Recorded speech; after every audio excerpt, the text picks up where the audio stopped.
నాకు లేదా, ఆ బాధ్యతలో వాక్ స్వాతంత్రం నాకు లేదా, నా అభిప్రాయాన్ని వెలుబుచ్చేటటువంటి స్వేచ్ఛ నాకు లేదా? నువ్వెవరు అంటే నేను ప్రశ్నిస్తున్నా, నువ్వెవరు అసలు?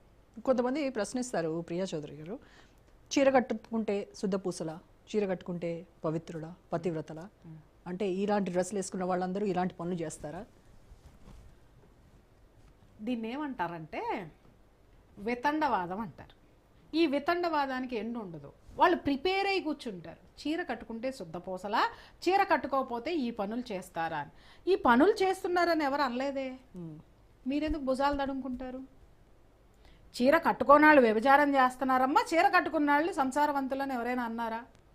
అరే ఆ డ్రెస్సులు వేసుకొని సమాజంలోకి రావద్దు వల్లో అని మాట్లాడుతున్నారు వీళ్ళు. మీ క్యారెక్టర్ని ఎవరేమల్లా అన్నారా? చెడిపోయారని అన్నారా? వీళ్ళు మాట్లాడుతున్నది నీ ఆహార్యం మీద, నువ్వు కట్టుకునే వస్త్ర అలంకరణ మీద మాట్లాడుతున్నారు తప్ప నువ్వు క్యారెక్టర్లోకి ఎందుకు వెళ్ళిపోతావు? అంటే భుజాలు తడుముకుంటున్నావా? అదే అర్థం చేసుకోవాలి కదా. వాళ్ళకి అదే సమాధానం. అంటే ఇప్పుడు ఫారినర్స్ని మనం చూస్తూ ఉంటాం, అక్కడ మన దగ్గరకు వచ్చినప్పుడు చూస్తాం, మనం అక్కడికి వెళ్ళినప్పుడు చూస్తాం. సో వాళ్ళల్లో ఏమి అసహ్యంగా కనపడరు. వాళ్ళ డ్రెస్సింగ్ స్టైల్ అది. ఎందుకు అనంటే మన మైండ్లో ఆల్రెడీ లాక్ అయిపోయింది. సో వీళ్ళ కల్చర్ ఇది, వీళ్ళు ఇలాగే ఉంటారు అనేది.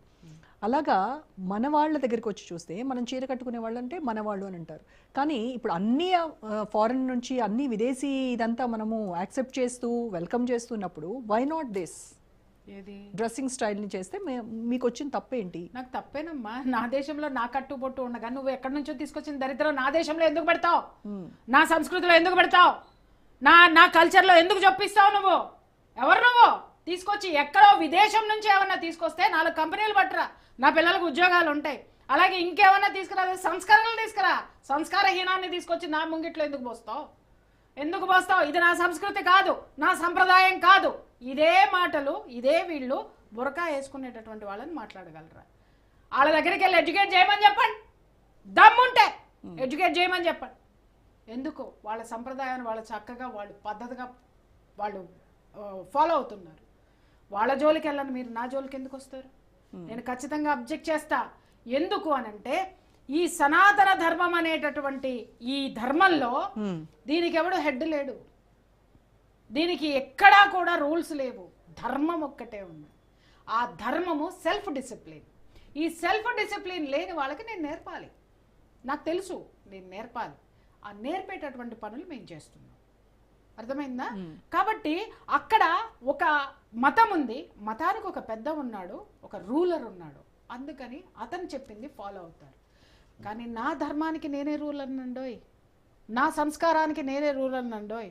దీన్ని ఎవ్వడు విచ్ఛిన్నం చేద్దామన్నా ముందుకొచ్చిన ఉపేక్షించే ప్రసక్తే లేదు. ఖచ్చితంగా తిరగబడతాం. ఇప్పుడు అసలు ఈ సమాజంలో విలువలు, ఈ సంప్రదాయాలు, మనం ఎలా ఉండాలి అనేది ఒక ఇన్స్టిట్యూషన్ ఉండాలి కదా. అది ఎక్కడుంది? ఎవరు నేర్పాలి? ఇవన్నీ ఎక్కడి నుంచి రావాలి? తల్లిదండ్రులు నేర్పాలి. తల్లిదండ్రులకు ఆ తల్లిదండ్రులు నేర్పాలి. ఇక్కడ మనకి జరుగుతున్నటువంటి తరతరాల నుంచి జరుగుతున్నటువంటి అన్యాయం ఇదే. కొన్ని వందల సంవత్సరాలు, దాదాపు 1000 సంవత్సరాలు మనము పరాయి పాలనలో మగ్గిపోయి ఉన్నాం. ఆ పరాయి పాలనలో మగ్గిపోతే ఎవరికి వాడికి సాధ్యమైనంత మన సంస్కృతిని, సంప్రదాయాన్ని నాశనం చేయడానికి నడుం కట్టుకొని వాడు ఏం చేయాలో అన్నీ చేశాడు. ఏమి చెరిపేయాలో చెరిపాడు, ఏం పీకాలో పీకేశాడు, ఏమి సంహరించాలో సంహరించాడు. కానీ ఇంకా ఈ ధర్మం బ్రతికుంది అంటే సనాతనం, నిత్య నూతనం. ఆ ధర్మాన్ని క్యారీ ఫార్వర్డ్ చేసేటటువంటి వాళ్ళు ఎవరైతే ఉన్నారో వాళ్లే వారసులమ్మ దీనికి. వాళ్ళు ఖచ్చితంగా క్యారీ ఫార్వర్డ్ చేస్తారు ముందుకి. ఎవరు చెప్పాలి? నీ ధర్మం ఏంటో నీకు తెలియదా?